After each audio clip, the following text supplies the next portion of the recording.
Afternoon, everybody. There's still people joining us, so I'm just going to hesitate and pause for a minute or so before we get going. Welcome to today's webinar about fraud, in particular coercive control and links with fraud in families.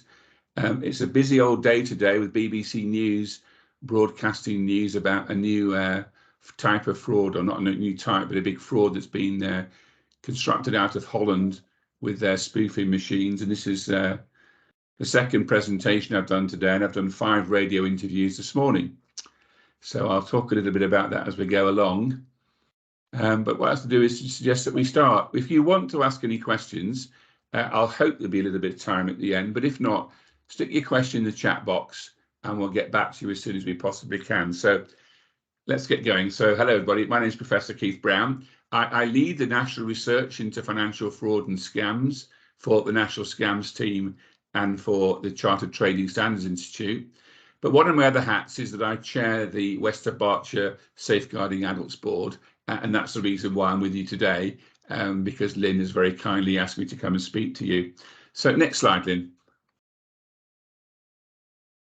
Well, the first thing I'd like to say is that scamming and fraud has been around for a long time. It's clearly not new, but what might be of interest to know is that the National Scams team was only started in 2012, so roughly 10 years ago. And initially, their early work was to help us recognise that scammers were and indeed are criminals, and often serious and organised crime. The news today is about a very serious and organised crime situation where criminals were paying a company to use something called iSpoofing when they were pretending to be a different telephone number and mimicking your local bank number. They were making 20 calls per minute, and the victims are in the tens of thousands. Average loss £10,000, and one person allegedly has lost 3 million. So clearly it's an important area. But just like the awareness of child abuse in the early days, when we started to recognise that it wasn't always a stranger that it was involved in child abuse, there's an increased realisation in the world of scams that there are scams from relatives, friends, and indeed from people in a position of trust. And I want to come back to that point in a few moments' time. Next slide, Lynn.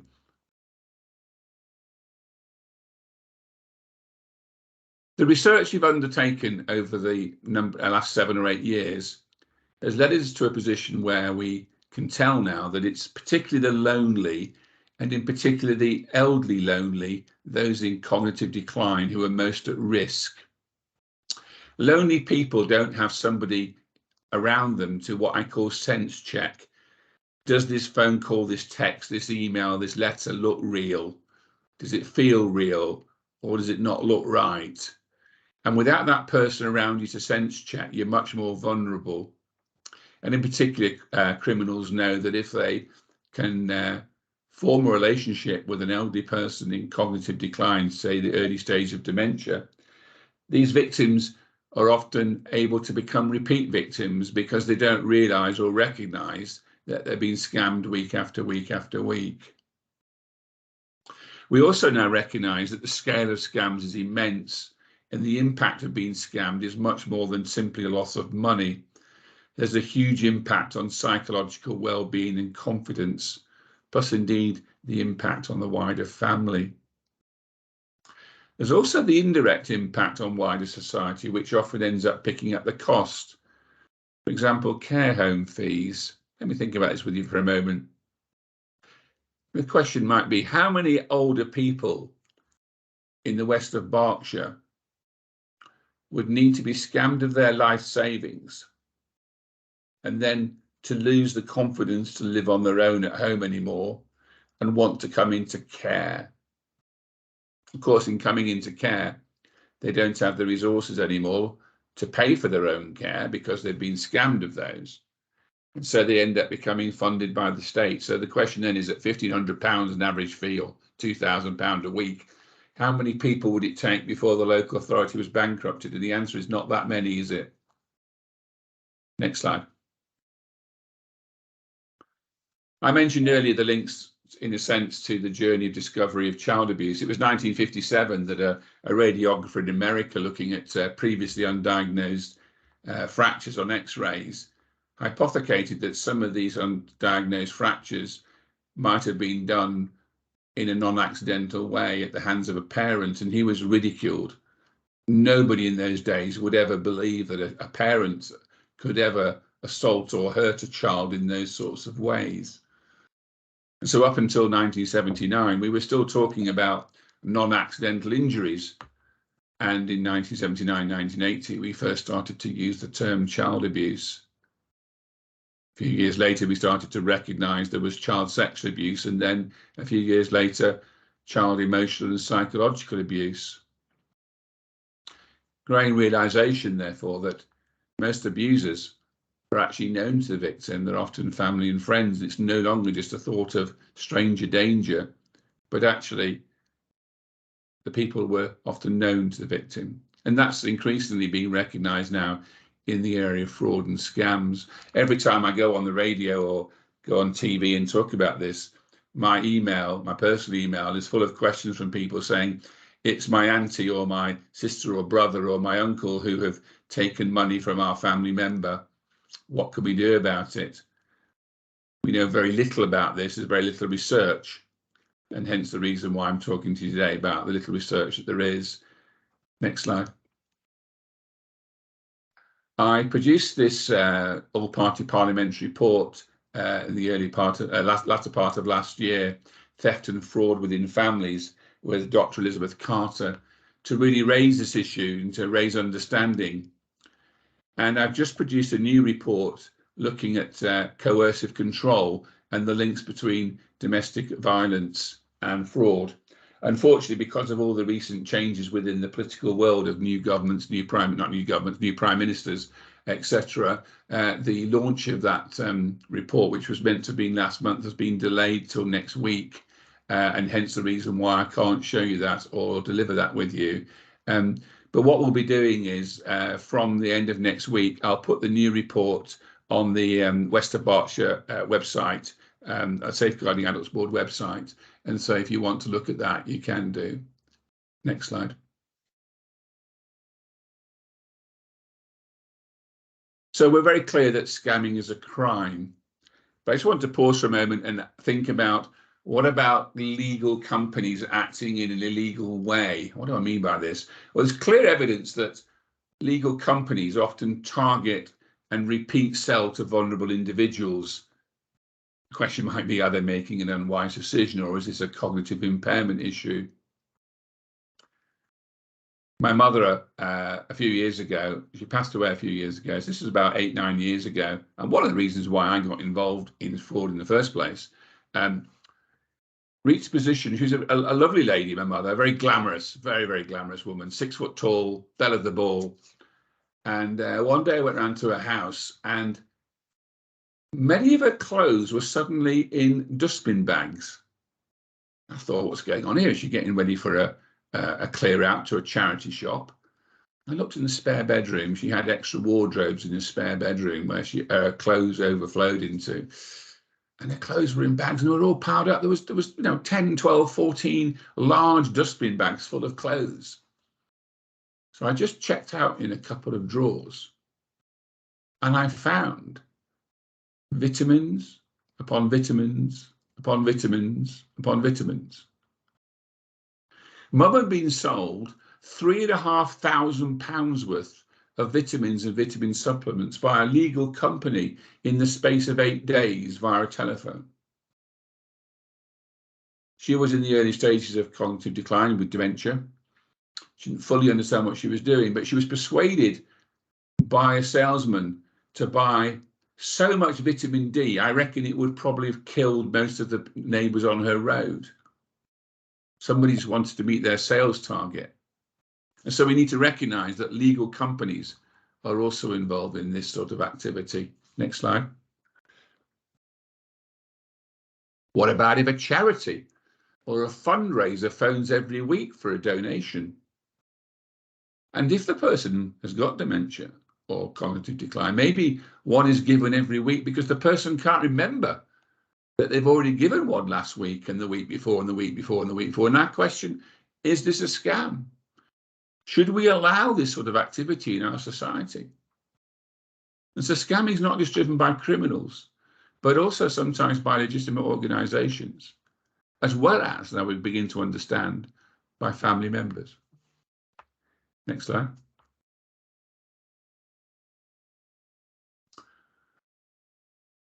Many times we assume that a victim of a scam has been a bit of a fool,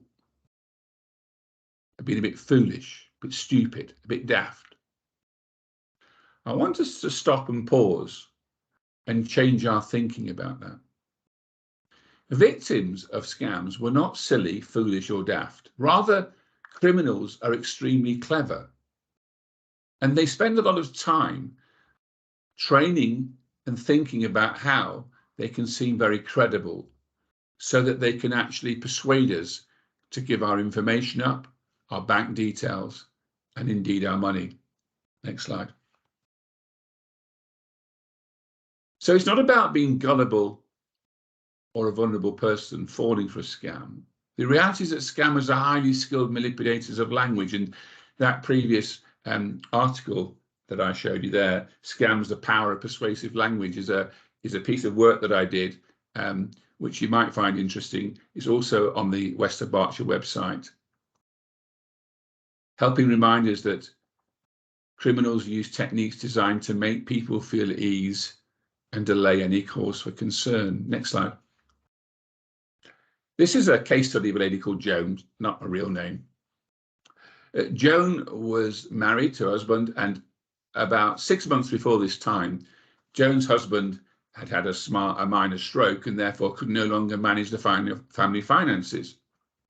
And Joan was contacted by what she thought was her bank, similar actually to what we're reporting today in the news. And the bank, or alleged bank, suggested that her account had been hacked and she needed to move the money out of her bank account.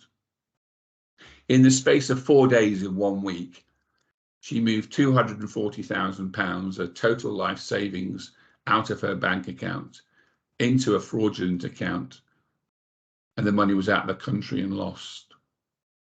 And this is what Joan described about the situation, about how it made her feel. We both realized that we'd been victims of mind control. We were not making independent decisions at all during that time, when I was groomed, look at the words, groomed to act deceptively with those official bank fraud staff members. It felt as though I'd been robbed of integrity. I do not believe I'd ever knowingly or willfully deceived anyone in my life. And so it felt as though I'd had my very character and had been ripped apart. I had sleepless nights and weight loss. I was staggered to find I'd lost over 1/2 stone in weight when the scam finally surfaced. And normal life was at a standstill. All this and more was experienced during that time. I truly felt as though somebody had raped me. When finally communication was made with the genuine fraud staff, the feeling was such overwhelming tiredness that we could hardly tell them about what had been going on. Brain dead would just about sum up how we both felt. These are powerful words. The impact on Joan was devastating. Next slide. I put this slide up here to remind us about postal scams, postal mail.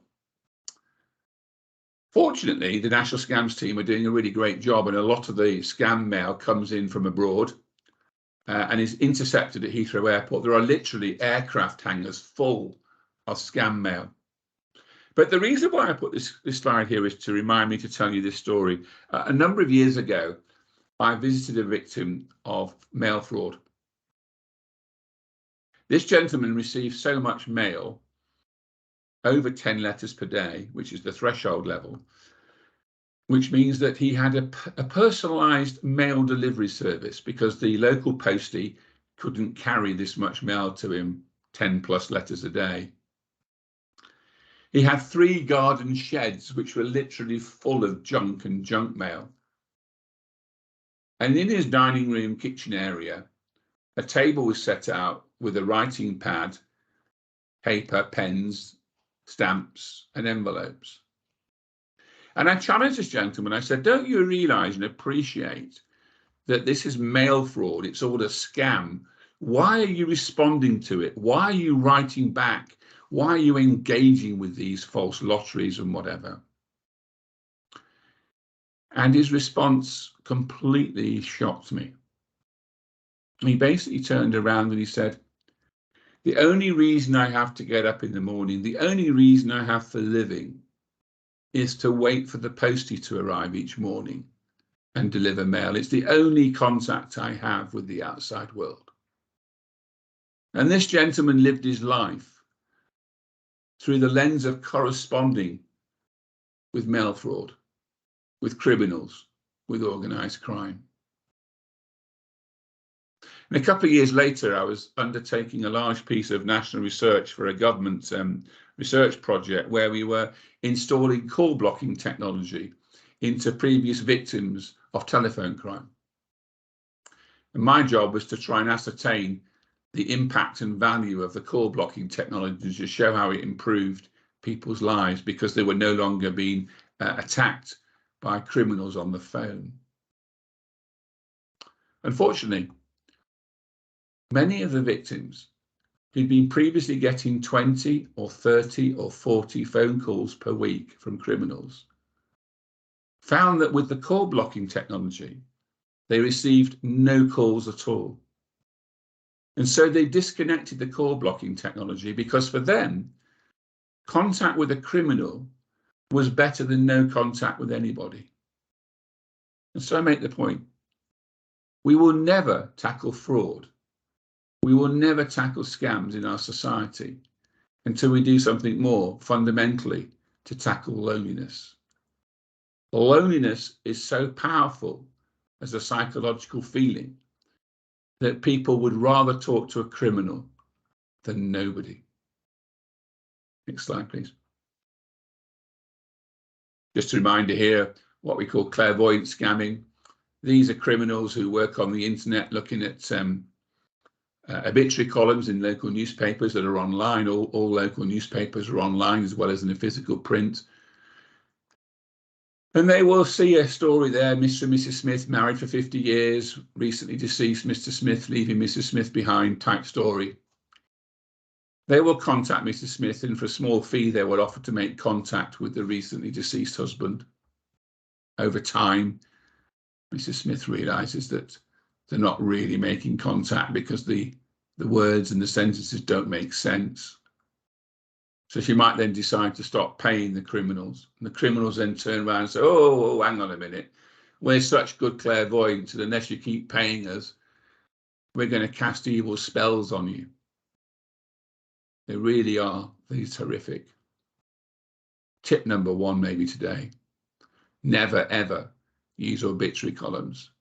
Criminals can find that information and they will target you because that's a moment of vulnerability in your bereaved state. Next slide, please. I want to move slightly off to talk about lasting powers of attorney. This is PC Paul Briggs. He was knocked off his motorbike on the way to work as a police officer one day in 2016.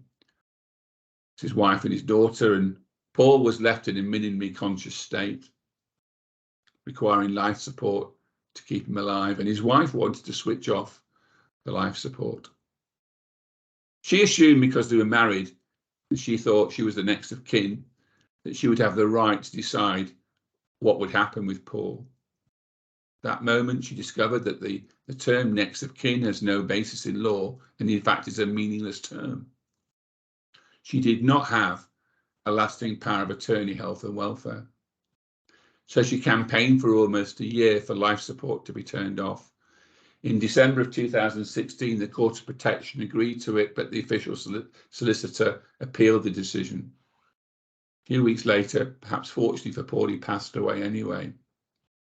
The 8th of January, the story broke, and I did 10 or 12 radio interviews, and most people kept saying, why can a person not insist that their loved one's life support is switched off as the next of kin?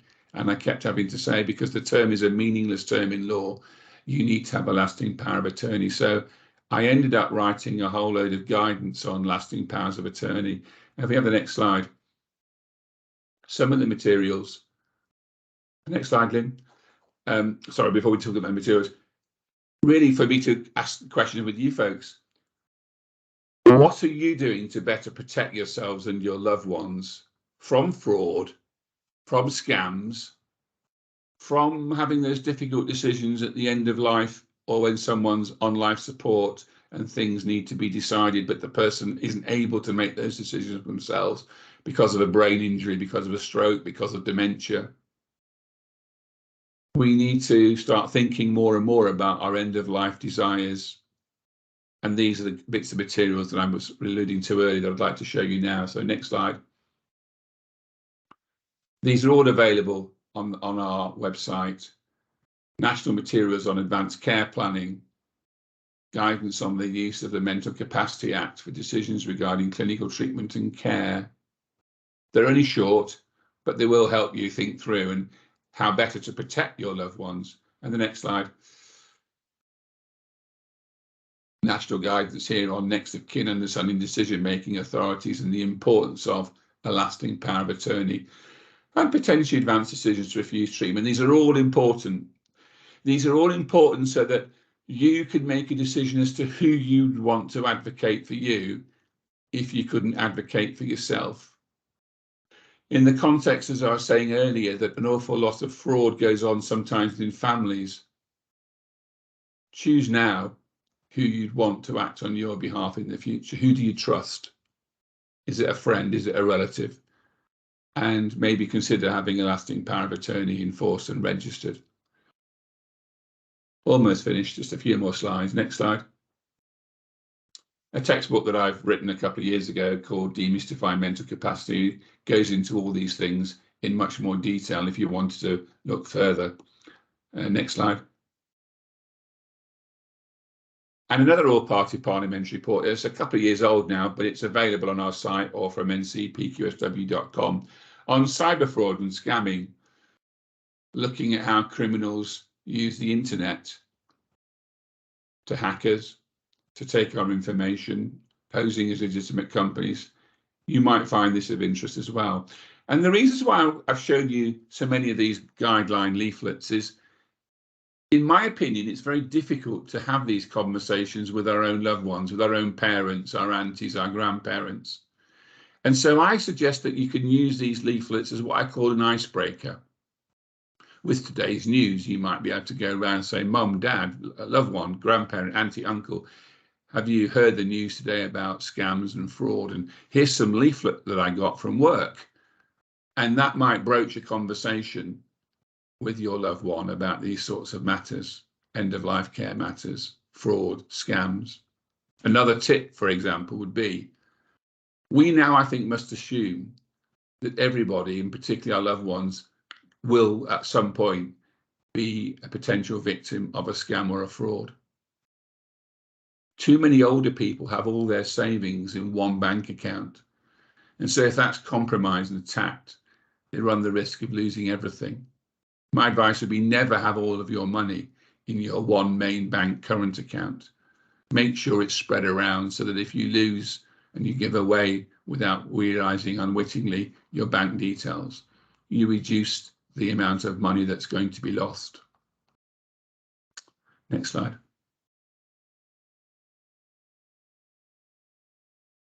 This is honestly a genuine radio conversation that was heard between a US naval ship and the Canadian authorities off the coast of Newfoundland in October 1995. A radio ham in Canada was scanning the airwaves, and he overheard and recorded this thing. The Americans were heard to say, please divert your course 15 degrees north to avoid a collision. Next. The Canadians were heard to say, we recommend that you divert your course 15 degrees to the south to avoid a collision. And the Americans came back with, this is the captain of a US Navy ship, and I say again, divert your course. So you can see where this is going. The Canadians came back with, no, I say again, divert your course. So the Americans came up with this. This is the aircraft carrier the USS Lincoln, the second largest ship in the US Atlantic Fleet, nuclear-powered aircraft carrier, by the way, folks. We're accompanied by 3 destroyers, 3 cruisers and numerous support vessels, and I demand that you change your course 15 degrees north, that's 15 degrees north, or countermeasures will be undertaken to ensure the safety of the ship. So the Canadians responded with, "We're a lighthouse, your call."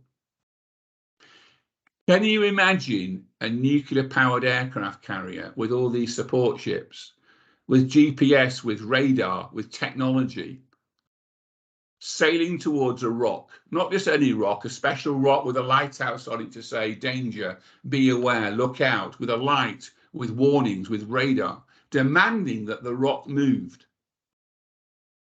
To my mind, today's rock is fraud and scams. The impact on fraud and scams is immense. It destroys lives, it destroys communities, and it destroys families.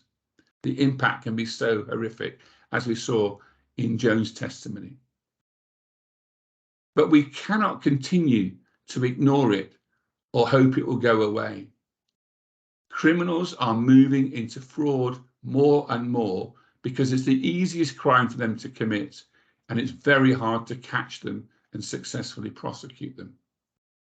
And so my final slide. In summary, the cost to individuals is huge in terms of money, in terms of a loss of confidence, in terms of a loss of dignity. The cost of society is there as well. As I mentioned earlier, how much might it cost if someone loses their life savings and the state ends up picking up the care cost? There's the cost to carers, relatives, and the victims of those who have a cognitive impairment and are scammed.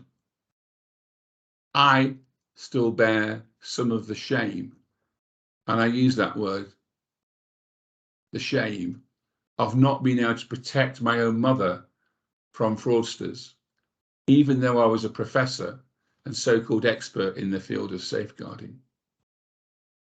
Finally, as I started off with, and to round up, we do need to far more better understand, that's terrible English, we need to better understand the scale and impact of intrafamiliar abuse, the frauds that's going on between family members.